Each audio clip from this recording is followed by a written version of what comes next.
President Donald Trump's civil fraud trial enters its second week here in New York City. A New York appeals court denied Trump's request to halt proceedings. However, it did stop a judge's order to cancel business certificates of the former president's companies in the state.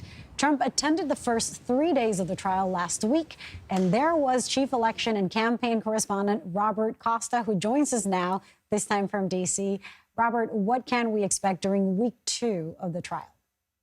Former President Trump is not going to attend the trial this week in New York. I was there last week, sitting just steps behind him in the New York City courtroom as he listened to his business be accused again and again of committing fraud against New York investors and others.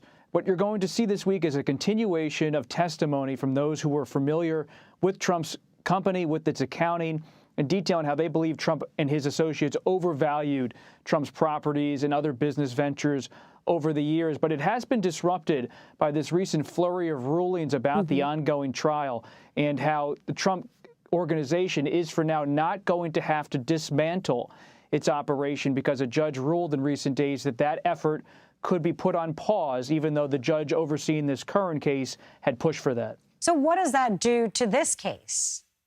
It means the ruling on the Trump organization.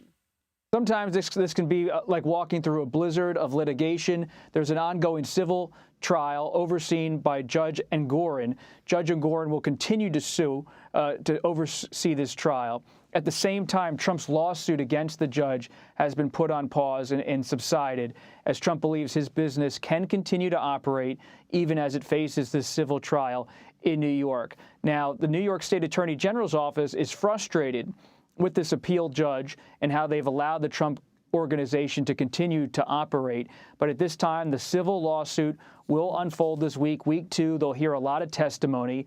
And as the judge has said, this could last until December, until the end of the year. So we're only in the early beginning process of the entire trial. So not surprisingly, while campaigning over the weekend, Trump took advantage of the opportunity, perhaps, of speaking to the public, given that he couldn't talk about the case last week, and attacking the Biden administration, saying that Biden betrayed Israel.